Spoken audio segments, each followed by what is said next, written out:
We actually we have something in common, Holmes. Both of us are qualified to captain Scotland. Is it? The difference is one of us have actually done it. I was born in Scotland, but at least you've done what I couldn't do. Right. Okay. And captained and represented Scotland. Welcome to The Biggest Man in Cricket with your host, David Brooke.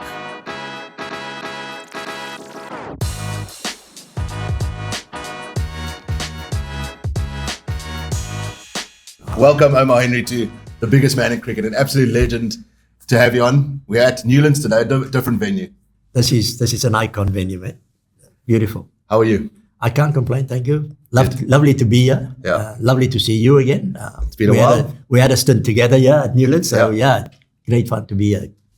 You're a guest that I've actually, with my production guys, we spoke about, and it's something that I really wanted to have on the show, because I think your story is one that is synonymous with cricket in South Africa. When your name gets mentioned, it's synonymous with the whole history of South African cricket, if you want to call it that. And you've been a real stalwart of South African cricket and an icon for so many. And it's just an honor to have you on. I mean, we're reaching those points where we're having guests like yourselves on. We slumped it a little by having Carl Verreynne on, the Test wicket keeper.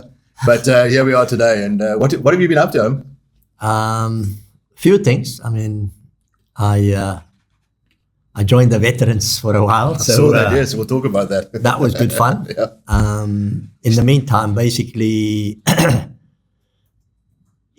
think if I stop concerning myself with cricket, I will possibly collapse. I don't think you'll have a choice. Someone will bring you back into the fold at some point. So locally, I'm involved with the MPC, just consulting, helping clubs, schools, just to grow the participants, in underprivileged areas, underprivileged schools, helping clubs just to grow their numbers and their quality. So that keeps me busy basically on a day-to-day basis. And then lately, obviously, the position in Scotland. That, at the moment, it looks like if it's a full-time job, It sounds like it, yeah. It's... Just tell us what that position is. We'll go into your Scotland career and all that, but tell us what that position is currently for yourself. Well, it's basically just a presidential position. Okay. And, in a way, it's the whole focus is on domestic cricket. Okay. And in an ambassadorial and ceremonial position, but also to improve the state of domestic cricket. Okay. Which is so important for any country. Absolutely. So there's a lot of work to be done. There's a lot of positives. There's a lot of challenges. But the good thing is there's a lot of talent. So I had 2 months now there. So we're just getting into the nitty gritty of things. And is the talent coming through the school system? Because their domestic structure is not. There's no domestic structure as such as at the moment, right? What does it look like currently? Well, to be quite honest with you, if I go back to when I was there and I played there in the 80s, late 80s and 90s, it was a very good club structure, in a way better than what I had in Lancashire, because there was another level above that, what they call district cricket. Yeah. So you represent your area, your club in your district.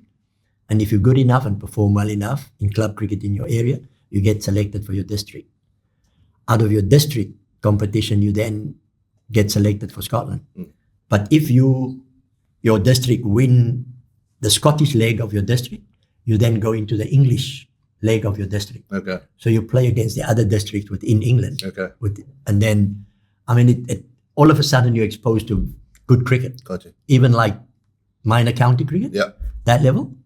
And that was a good stepping stone for me to identify then what cricketers we can invest in to play for Scotland. Okay. And that's how we got to our associate membership. It's such a fascinating way of seeing things. We're obviously used to the professionalism of South African cricket, but in the associate, it's tough. We were talking to Stephen and Jimmy Cook about the son and brother, Ryan, who coaches the Netherlands, and talking about how difficult it is from an associate point of view, from a funding point of view, from a resource point of view, sponsor point of view, and just like being able to have your best players at all time who may be playing in South Africa or in county cricket to be able to pull that. It's really tough. You're in between a rock and a hard place. Well, my message to the associate members now, I had a bit of involvement in Singapore, in Indonesia, and in Bermuda. It's a common denominator. However, if you're a full member, you're not short of challenges either. Yeah. Full member status, just for those who don't know, is basically Test cricket playing nations. Yeah. So whether you're India, who's got a lot of money, there's still challenges in the game. Absolutely. Or England or Australia. If you've got lesser money than them, you've also got challenges. If you've got lesser money than a full member as an associate, you also got challenges. The point is that however little money you have or no money, if you have a passion and a love for the game, it is then how do you structure it to get the best out of those who play recreational cricket, because they now want to enjoy it. So you need to make it enjoyable for them so that they can then let their children come through that. And hopefully their children might be better than what they are and could excel to another level. So it is all about, for me, what I've learned is that there's possibly three things, whether you're on the field or off the field, right? It is your mindset, your knowledge, and your skill. If you can master those three elements in terms of whatever space, whether it's recreational, you still have to have a knowledge of the game. Yeah. You still have to have a skill of the game. You still need a mindset. You understand? And that needs to carry through to every other level. Unfortunately, in my experience, and I count myself in it myself, you sometimes lack in mindset, or you sometimes lack in skill, or you sometimes lack in knowledge. It is how do you internally improve on those three aspects at the end of the day, to stay competitive. Yeah. And at the moment, I'm trying to get that message across and get that conversation and find out where are we, you know. But one of the things that, the Australia, the England, South Africa, India even, the one thing that we all have going for ourselves is the schools game. Absolutely. And is the schools game that strong in, like, you're going to need government support. You're going to need government, implementation of certain programs within schools. You're going to need, is that culture there, or is it football? I mean, it helps. It doesn't help you in a way that Scotland have just qualified for the Football World Cup. And apparently I read an article yesterday that they created a mini earthquake when they actually won the game. That's no joke. I'll tell you something. When I was there in Scotland, I realized how big football is. Yeah. And it was massive. Yeah. And then when I got married, my club in Glasgow got me a flat overlooking Hampden Park. Not too shabby. And that was education in itself, right? So you can imagine this. A Saturday, the Scottish Cup final at Hampden Park. And my wife is taking me to a cricket game at my club, which is down the road. It's a yellow mini. It was around about this color, so you can't miss it, right? And on her way back, she dropped me on her way back, and the crowd was already going towards Hampden Park. And within 15 minutes, the barman at the club called me and he showed me, come, hurry up. I was on the field, warming up. And there was a phone call. My wife is shattered. And all she says, I want to go home. But you are home. I want to go home to South Africa. I said, what happened? She was driving up the road. Oh, my word. And obviously they saw a woman in the car, mini, whatever. And they picked the car up and put it on the other side of the road around. She couldn't see the funniness in it. But, then the barman had to go. You got to pick your poison. You either have that or you have the taxis in Cape Town. So decide what you want. That was my wife's first sort of appearance in Scotland and what football meant. Yeah. And, but we enjoyed it, and we were talking about it when they played that final, and we watched it together. Yeah. And she was so happy that Scotland, after so many years, qualify again. And look, you can either see them as a competitor, or you can see them as sport in Scotland is a religion, and look at that and go, let's harness that passion, right? Look, your point that you make about the government doesn't matter where in the world you are, right? The government and the federation, whatever sport, there has to be a partnership. Yeah, right? Absolutely. And sport for any government is an investment in many ways. You know, you can look at it from a financial, you can look at it the human capital, you can look at it whatever way you're going to look at it. That is almost a necessity. Yeah. It is how the government balance that with the various federations. In what sort of game are they going to put high up? Yeah. Is it rugby, cricket, hockey, soccer, whatever? It is their choice, right? I'm saying it is a necessity. You understand? And for me, the best example is Australia at the moment.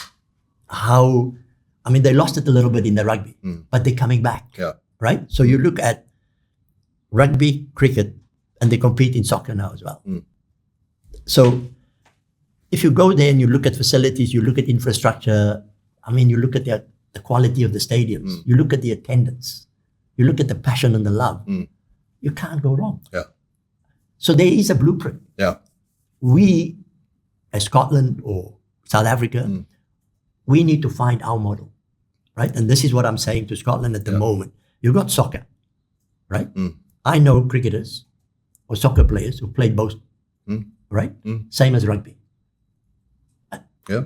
So there need to be a partnership. There need to be an understanding. So in Scotland now, I'm trying to say to them, let's talk to another sport. Absolutely. You know, Be share. open, learn from absolutely, absolutely. share and see the soccer player that might not make it, but with that skill, he might make it in cricket. Yeah. You know, have that 100%. conversation. There's been a lot of conversions. From, absolutely. One of the Australian, I think it's what's her name, Alyssa Healy. Yeah, she played football and You look at South Africa rugby players. Yeah. Scout. Yeah. Yeah. He was a great cricketer. The latest one is what's this kid Riley. Yeah. SL19. You know. Absolutely. It is there. There's example. Yeah. You know, Herschel Gibbs. At school. Herschel Gibbs is the best example. Absolutely. You know, Ashwell Prince could have played soccer. Absolutely. You know? I think Ash believes he could still play. Now, you won't talk Liverpool now anymore. He's quiet about Liverpool. It's a dead end now. He's very quiet. He doesn't send me messages anymore. Something I've been interested in, and in all my research, it really didn't come up in terms of how did that Scotland gig even come up back in the day? I mean, it was completely far off from where you came from. How did it actually take place? It was not planned, to be quite honest with you. I was in Lancashire in a small town called Nicholas. And just playing club. Yeah, even that gig was not planned either. A friend of mine, Howie Bergens, he pro'd for them, and he decided, no, pro cricket is not for him. He's going to study. So he then convinced the club he's got a mate in South Africa that he reckons the way he described me to them was, I thought, no, how can you do that to me, man? Spinning all around, batting all around. I am not a Tendulkar, neither am I a Brian Lara. I'm not a Garfield Sobers. You know, and I thought, but in any case, it was an opportunity. So I went for 3 months. And my parents didn't think that to play cricket for a living, that was a job. No, that's not a job. That's sport. Sport is recreational. So I had that mentality to deal with. And the little bit that I heard from the UK or Lancashire, it's wet, it's raining, the pitches are poor, etc., etc. And I went that 3 months, and I promise you, I had 2 weekends out of that 3 months where it was dry. The rest were wet. So I couldn't hit the ball off the square, neither could I bowl on it. The 2 weekends that I had to cash in, either with wickets or runs. And the committee wasn't too happy. I remember there was an old man. He was a legend at the club, and he walked with his walking stick. Lovely man, but he was honest. He says to me, Omar, you're a fantastic athlete, but you can only play cricket when the sun is on your back. And I thought, shit, yeah, you're right, And they couldn't give me a contract. The captain saw something else. And in February, in those days, we didn't have technology, right? So it was a telegram arriving at my house. And my mother, I wasn't at home, my mother got it. And she opened it up, obviously. And she wasn't too happy because it stated the captain wants me to come over. He pays my salary, pays all my expenses, he gives me accommodation, he gives me a car. That's better than a professional, Yeah. But I have to work for him Monday to Friday, play Saturday, Sunday. And I thought, this is beyond me, And in those days, the pound was what? R1.50? So it was still a decent profit, you understand? So I took it. And he made it quite clear. He came to the end of his cricket career. He wants to flourish his business, but he wants to win the league, which the club hasn't won in 15 years. So he says, you have to be the catalyst. Fortunately for me, for some reason, came June, there's about 4 or 5 leagues in Manchester. In June, I had the most runs of every professional in the whole of Lancashire. Yeah. We were on top of the league. Cut a long story short, we won the league with a game to spare. Awesome. I've never seen people, community, cry, laugh, and celebrate. I woke up the next day and I saw just people lying there. I couldn't believe it. I thought, no. You were the only sober one then? I was the only sober one, and I look at this and I thought, is this what it meant to them? Yeah. I got a real picture of what it meant to them, right? Yeah. And that hit me, how important it was. What I didn't know was this guy from Scotland come to do business in Manchester on a monthly basis. So he's watched and got all my stats and performances, whatever. He phoned the club just 2 weeks before we won the league.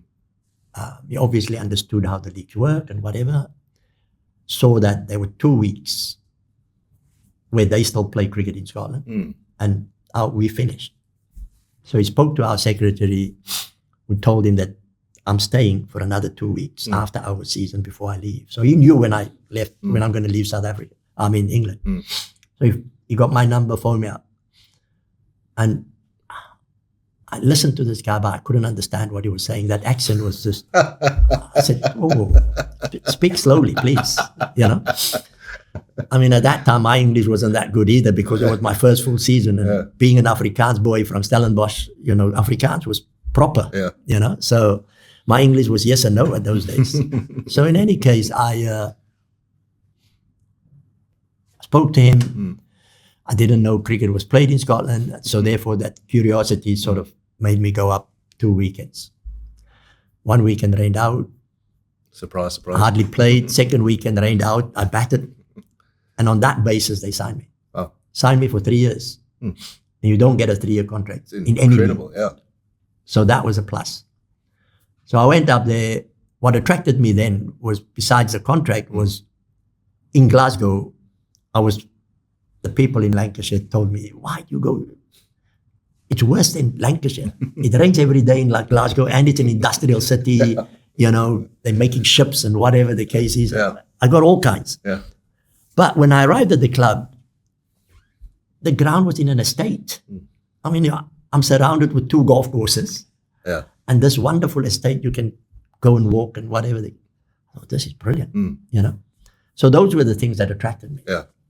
Was it Scotland at that time? weren't an associate nation yet. They No, were no. part. They were a county County. Yes. playing Yes, in the England. yes, Yeah, okay. Yeah. So how they explained it to me was that if you, as an overseas pro, if you perform well, Scotland is allowed one overseas professional to play for them against the counties in the NatWest and Benson and Hedges. Yeah. So there was an Australian playing. And fortunately for me, that form of Lancashire I took that with me to Scotland. So by the end of my first season, they dropped this guy. Oh, wow. And they picked me against Australia, right? And that was Kim Hughes' team, Wow. right?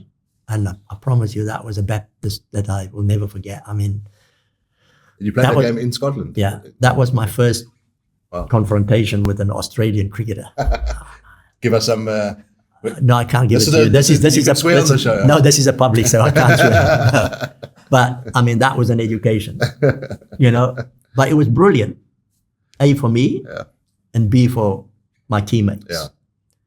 Because what happened was that after that game, the president of the Scottish Cricket Union he called me out of the dressing room. And he said, come and let's have a walk around the ground. And during that conversation, he says to me, the committee decided to offer you a 5-year contract. Oh, super. I said, but I've got a 3-year contract. I've done one. Yeah. So I've got 2 more years left. He says, no, don't worry. We sorted out with your chairman. You can stay at the club, but you work for us now. Sure. 5 years. This is what you have to do. So what is that? He says, we don't want to play county cricket. We want to be an associate member. Okay. What? I haven't played for them yet against the counties. But in my mind, 1 professional, 10 amateurs against 11 professionals. Yeah. I mean, that is already a huge step, right? So at first I disagree. The longer we walked around, I realized this guy is not going to give in. He's adamant. Yeah. They don't want to play down in England. They want to be an associate. So my question was, what's the time frame? He says, as long as you make progress, you stay in the job, and we can see we're growing, we're happy. That's all right. That's not bad. Wow. I can take that. Yeah. And the rest is history, basically. I mean, it goes your whole career. You've never really played for. I mean, obviously the money's good in pound sterling. Back in the day, it was only 1.5, whatever. But you always played for a purpose. Yeah. Whether it was in the province team or the Free State team, there was always a purpose to your career rather than I'm playing here because somebody's giving me a gig and they're offering me $5,000 more or whatever it is, right? Well, I was fortunate. I remember playing here, and that was possibly the blessing in disguise. When you have an ambition, right? All right. So the guy who planted the seed in my head was Basil D'Oliveira. When he got banned and he came out to coach, he came to my school. I was 15, 16. Wow. So he then said to my parents and to my cricket school master, he says, I saw a kid here now today, and he was prepared to take me to England. For 3 years in those days, you have to stay in England 3 consecutive years. Yeah. Then you can qualify as a citizen through cricket and then play. So he was prepared to take me to Worcestershire from 15 for 3 years, stay with him and play cricket, right?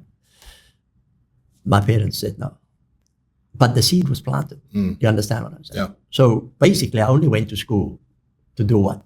Get your matric and Play cricket. That's play it. cricket, yeah. Done. I didn't go to school to do homework. No, no chance. Right? That was psychological. Yeah. You understand what I'm saying? Yeah. So then I came here, and Eddie Barlow was here. And I had one stint with Eddie Barlow, also coming to my school when he played here and he worked for SFW. They came to our school and fetched us in a bakkie, or took us to Oude Libertas. And I'm not telling you a lie. So our Indonets at Oude Libertas was a wine cellar. I'm not telling you a lie. So you cannot pull, you cannot cut. You have to play straight, otherwise the place will be flooded with white. Right? That's brilliant. So you had to play straight. Yeah. That was a good education in itself, Absolutely, without yeah. knowing, Yeah. without realizing. Yeah. So then I came here. He played. He was the captain. Mm. And I asked him, do you think, for me, it's a good thing to pursue? He says to me, yes. And I'll never forget. The old scoreboard was there, if you can remember. I remember. It was an old scoreboard, a big scoreboard. And we were standing there, right? And he says to me, you see that scoreboard? When you play cricket, you only play cricket for that scoreboard, nothing else. If that scoreboard tells you Omar Henry has taken wickets and Omar Henry scored runs, the money will flow. I like Not the other way It's a around. byproduct of that. Not there. That stuck. So that was always a purpose. You understand? And it was those little things that at the end of the day contribute to your mindset, how it shapes you, how you think, and obviously the learning capacity, the willingness to learn and to improve. Boland and Province as part of your career was kind of a given, seeing that you were from this region, but you went to Free State. You were playing for Free State while you were, in the summer here, and then Scotland in the summer there, right? Yeah. How did that come about? Impalas. Yeah. Those days when Yes, yeah. the B province is Yes, made yeah. up there. That was a master stroke from Baja, right? To explore, rest, to kind of. explore what sits underneath, Yeah. right? And do you know the players that came out of that? I'll give you some names. Please. Poucher, Wow. Cronje, Alan Tono, Corey Fanse, myself, and various others came out of that They picked the best of the... B section. And then eventually, if your province grows, Yeah. right, in terms of increasing the amount of talent, and you win the B section, you get then promoted. And that's how we became from 6 to 7 to 8 to 9 to 10 to 11 provinces, Just when you talk about that and the talent that come through, is it, and we don't need to go into the in-depth discussion of the current domestic structure, which we all have an opinion on, but is there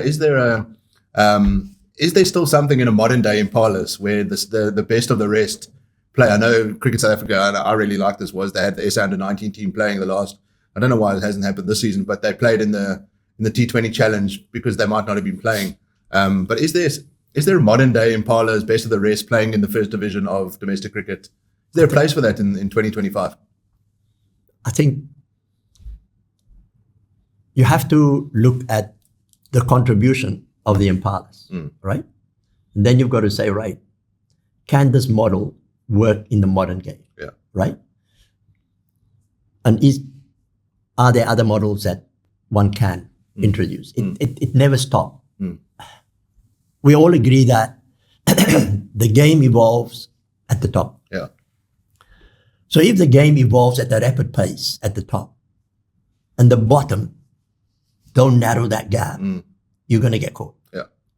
We caught now, right?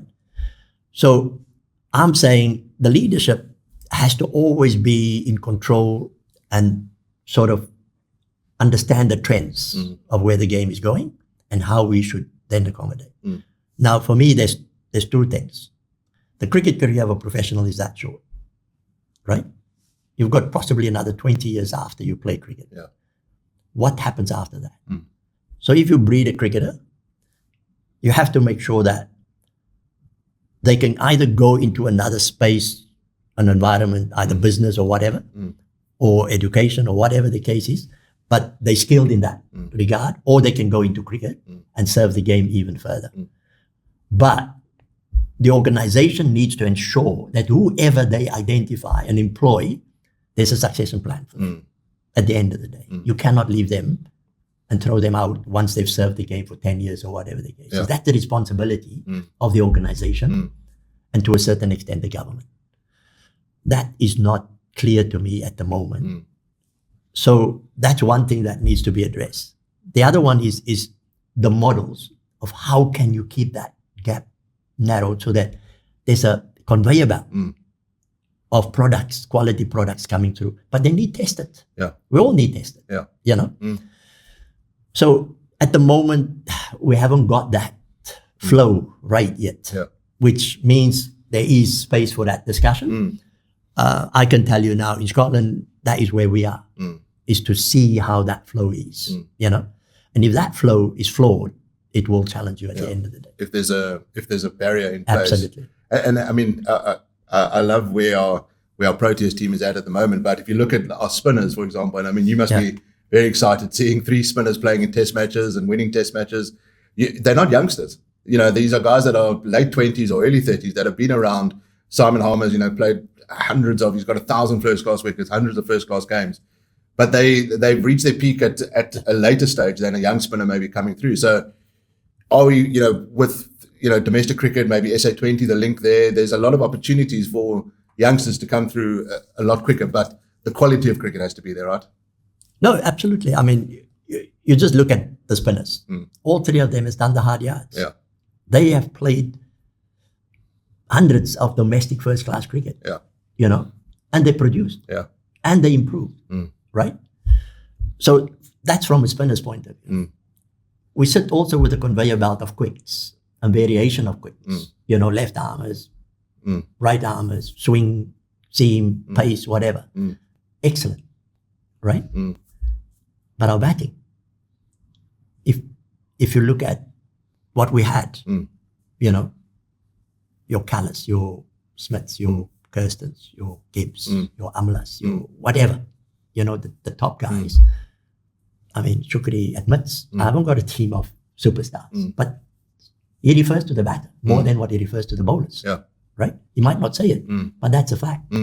So he also needs spinners. I mean, look at Sen Mutasamy. He needs spinners that can bat. Correct. So that comes into the all-rounder mode. Yeah. You understand what I'm saying? And that helps him at the end of the day. Absolutely. They win games for him. Yeah. But we need that quality of batters, which we were famous of. Your Graham Pollocks, your Barry Richards, you name them. The list is long enough. Yeah. So there's a question to be asked. Why is it that we're not producing that? You know? Or is there a cycle? I don't know. But the conversation needs to take place. Yeah. I'm not sure whether that conversation does take place. You understand? So there's a lot for us, and not just us, but every cricketing nation, because we are challenged. 3 formats. I wish you good luck to manage 3 formats successfully. Yeah. I tell you, you need a brain trust that is so good and complement one another, right?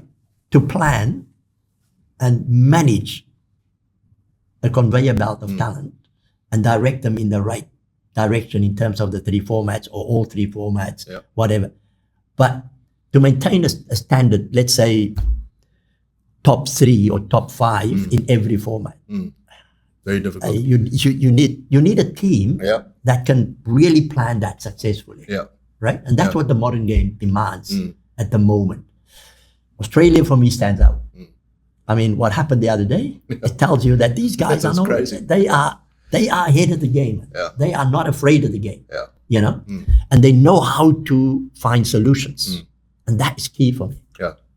I think, you know, you going into a role now that's going to shape the future of Scotland cricket, but we've got the 2027 50 over World Cup here, and the 2031 30 World Cup, is it T20 World Cup or 50 over World Cup in England and Scotland? I mean, the reality is there's Test cricket, which is the purest, and there's T20 cricket, which is the money spinner and the entertainment factor, the young people coming into the game. So the 50 over cricket needs to find its identity. Will we get to a stage, and we were talking about it just before, like, will we get to a stage where bilateral 50 over cricket will only take place really in the lead up to a 50 over World Cup? Because I still believe there's a significance for the 50 over World Cup. The players love it. There's historical, you know, but how much 50 over cricket in 2029 will actually be played in the 3 years leading up to the World Cup, a 50 over World Cup?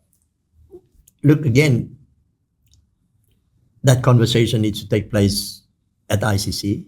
And I think they're trying now to get ex-cricketers to come in and talk about it and come with proposals, etc., right? That's a good thing.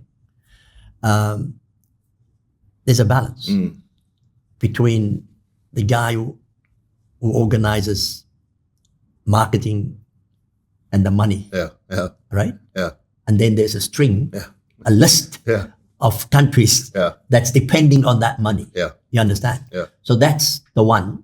And then it is, how do you bring these different models of cricket in so that income can serve every country to be able to grow?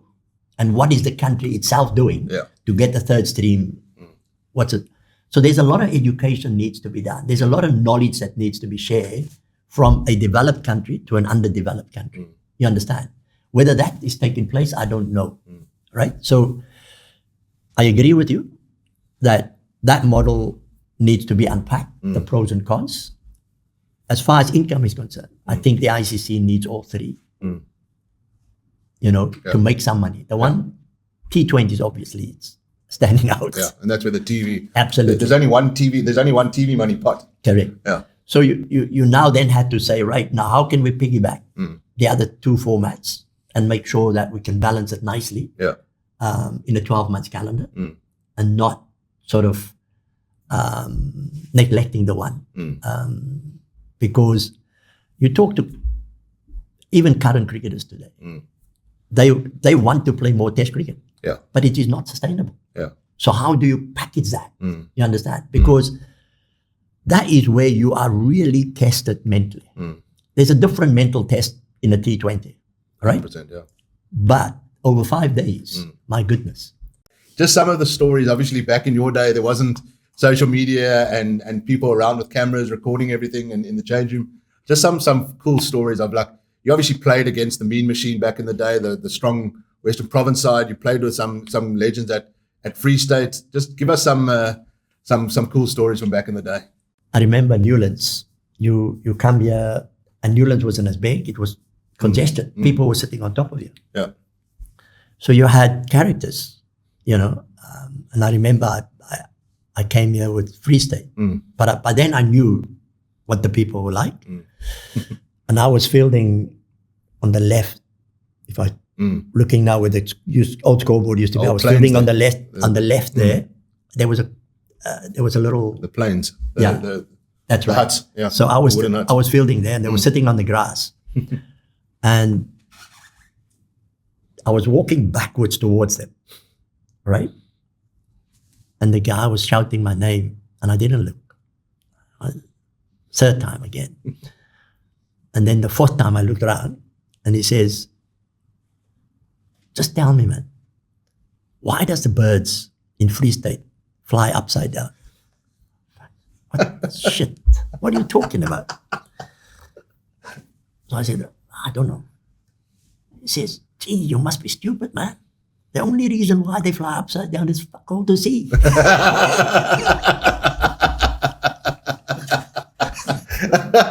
That's brilliant. You can't beat the Newlands faithful. The Newlands crowd, I tell you what, they beauties, man. I mean, I remember playing the Mean Machine here, and Ricey and Curry and Jennings.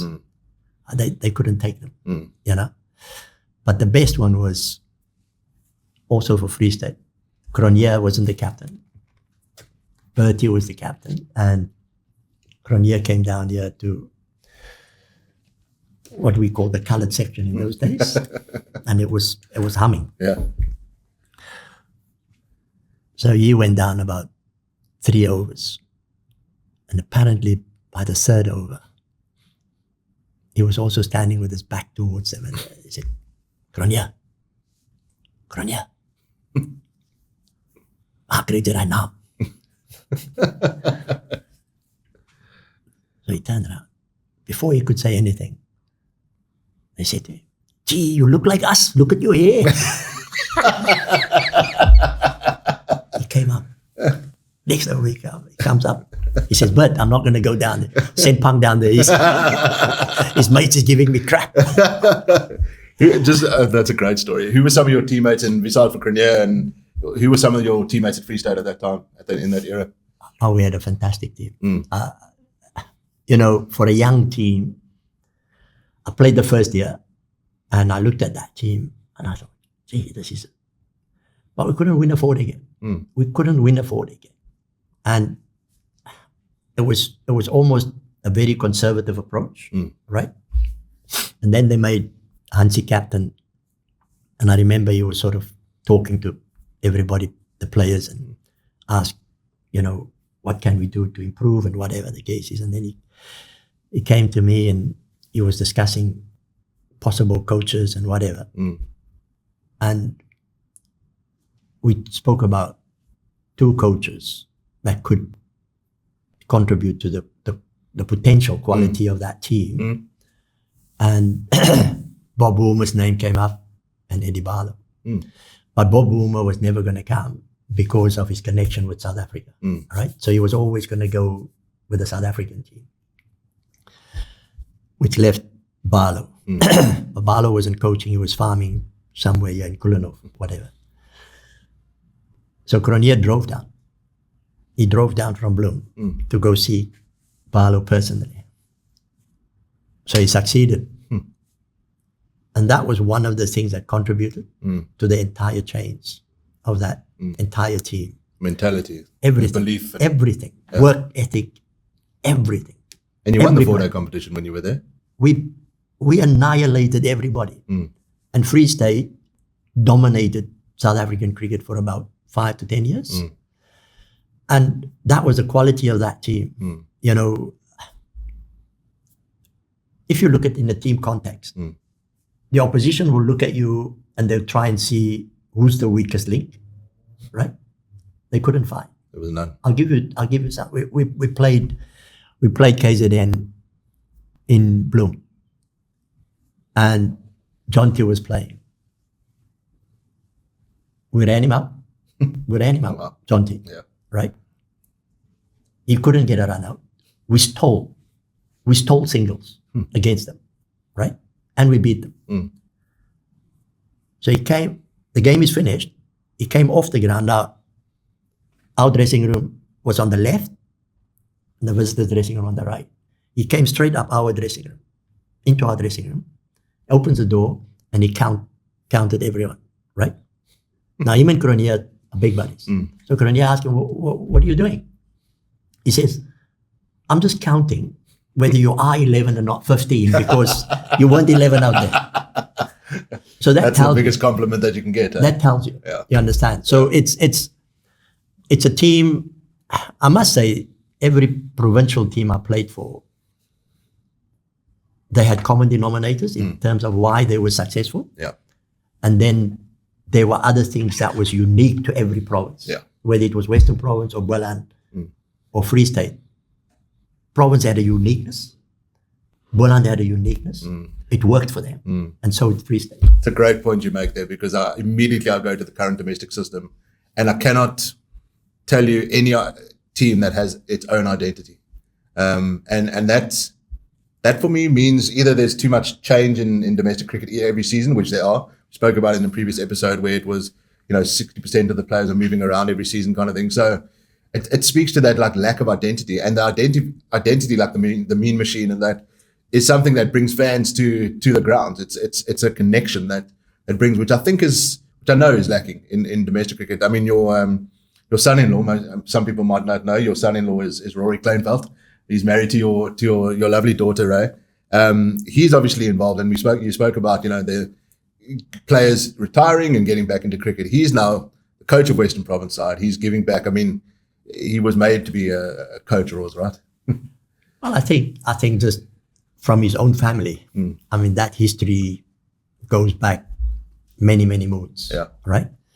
And that is not just from his father, but his even from his mother. You understand? So that history in itself says to you that it is in his blood, and that's why he still have a passion and a love for the game. But it's a good thing that guys like that are wanting to. I mean, he had a nice job, a bowling coach job at Northants, coming back to South African cricket and wanting to contribute to the next generation. Well, that is so important. But on your point of professionals traveling around, right? I haven't got a problem with that, right? For me, what I saw then when I started to play, almost every province that was successful had 60-40, 70-30, 80-20, local development players coming through their system. Got you. Yeah. Right? Where they produced international players, they produced quality provincial players that contributed to the competitiveness and the standard of that province. They might not have played for South Africa. There's a list of them that really served the game very well domestically for 10 years and contributed to success. Yeah. Right? We don't have that today. You understand? My view is the conveyor belt throughout South African cricket, the numbers is lacking of potential quality. I want a conversation with every province in that regard. When I came here, we were 80-20, maybe 90-10, right? It gradually deteriorated to maybe 60-40, right? Free State was a 90-10. You understand? Local. Yeah. Boland, similar, 60-40, 70-30, right? So if I am in charge of Cricket South Africa now, and I've got to give Western Province 20 million or 50 million to run cricket in the Western Cape, I'm going to say to you, what is non-negotiable? Whatever you agree on, a 90-10 or a 80-20 or whatever, you have to produce. If you don't produce, I couldn't care whether you win or lose, but you have to produce. Yeah. For the sake of the game. If provinces are not producing cricketers, the game cannot grow. Yeah. So you cannot have a mentality of just buying. Yeah. That is milking the game. Yeah. That is not serving the game. Yeah. It's just this constant conveyor belt, but not necessarily, it's on a going nowhere conveyor belt. Absolutely. Yeah. Absolutely. You get some players, I mean, there's some young players that have played for already 3 provinces and they're 24 years old. Correct. I mean, back in the day, you would never see that. So, but it's just about one province offering 50 grand more than the other. I mean, I didn't want to say that, right? But there is a mentality, and there is an argument for it as well, that your career is only that short. Yeah. So therefore, you have to pile in as much money as you can. However, is that the only part of this broader game? No, it is not. So where do you find this balance of making sure that the game is in a healthy state? Are you the last one to play the game? After you, there's still plenty. 100%. Yeah. So where are you? I cannot just come in and say, right, I want to make as much money as I can, regardless of where the game is going to be in 10 years' time. Hold on. The game is not about you. The game is bigger than all of us. And I'm not sure whether we convey this today to the talent that we identify. Agreed. Yeah. You know? That message doesn't get across. Correct. And for me, there's a lot more to educate kids. There's an enormous amount of talent, seriously, right? I would like to see, I'll give you a phenomenon. You take Rabada today, straight out of the under-19s, Markram, right? What's his name? The wicketkeeper who just came back now. Quentin de Kock. Straight out of the under-19s. That will always be the lesser percentage that comes straight through. You're going to get that outliers, those superstars. Absolutely. Yeah. Hardly played any domestic cricket. Yeah. You can see them, Yeah. right? Yeah. They're obvious. Yeah. The next lot, 5 years and more, Yeah. right? We haven't mastered that art yet. I looked at guys like Reza the other day, and I feel like Reza has been around for 25 years. But Ages. somehow he's only Ages. 32. You know? Ages. And he's already at the back end of his international career, you know? So it's an interesting... So what I'm saying is, you know, that conversation needs to take place. Because that quality is what's going to make you competitive. It's going to get you more money into it. Businesses will queue to invest if that is successful. Not the ones that come straight out of the under-19. Yeah. It is the next lot that comes up. Now here it is. If you have got 8 teams in Division 1, 8 teams in Division 1, that means that has got to be the best 88 players in the country, isn't it? You would think, yeah. But Question, is it? the question, it Yeah. isn't. Yeah. So I'm saying continuously, and this is how I was brought up. I had no academy. The Newlands dressing room was my academy. You spend from 6 o'clock coming off the ground to 12 o'clock. Right? There was Some of those things you don't want to necessarily learn about, but they teach you something. Well, you've got to pack your bag. So it depends what you pack back in your bag to take home with you. It's your choice. You understand? Yeah, absolutely. So that, for me, was my academy. Love that. And I walked away with that. I promise you, it shaped me. Wherever I went, it shaped me. And I can only be grateful. Every dressing room I was in, where there was a successful team, leadership, and players that play the game in the right spirit, that was for me my academy. Holmes, it's been an absolute privilege to have you on, and I'm grateful that we've told a different side of your career. There's the side, obviously, you're an iconic player. You're the first non-white player to play for the Proteas, which was an incredible. You were part of that whole transition of South Africa coming back into play. But I'm glad we've been able to run through the side. I've listened to a lot of interviews with you over the years, and it's always been about that. And that is obviously the most important aspect of your career and the purpose of your career. But there's been so much more that we've been able to unpack today. So I'm grateful for you coming in here and telling us all these stories. We're reaching the end of our chat, because I mean, we could talk. We're at Newlands here. We can carry on till the tea break and have some tea and break for tea. But we do have to conclude with the section we have here called the declaration. It's kind of quick fire questions, some fun answers, and then I'll be able to say thank you very much. It's been an honor to have you on. So you ready for the quick fire questions? Okay. A couple of themed ones as well. First question: your favorite Scottish food you enjoyed over there while you were there, or now even? Fish and chips. The greatest. Old school, in the newspaper. In the newspaper, out of the newspaper, with all the oil, everything. I love it. And the health and safety came around and they ruined the whole experience, eh? Well, I went back there and I still went to still got it. I still went to the fish and chips. Don't put it to me. Put it in the paper. Yeah. That's it. Legend. Love it. They still do deep fried Mars bars as well. Yeah, deep fried Mars bars. Yeah, 100%. Eh? Yeah. Iron brew. Yeah, iron brew. I just couldn't get used to when I was there. I just couldn't get used to that. Okay, the most underrated player you ever played with or against? Underrated. Wow, there's a few, man. Name them. There's a few. Doesn't have to be one. I think Rudy Steyn. Yeah. Good. No, top order batter. Yeah. Western Province. Beanpole. Who was that? You know Beanpole. During. He was a seamer. Yeah. First name? John During. John During. Okay. Quality bowler. Yeah. Good hands. Good bat as well.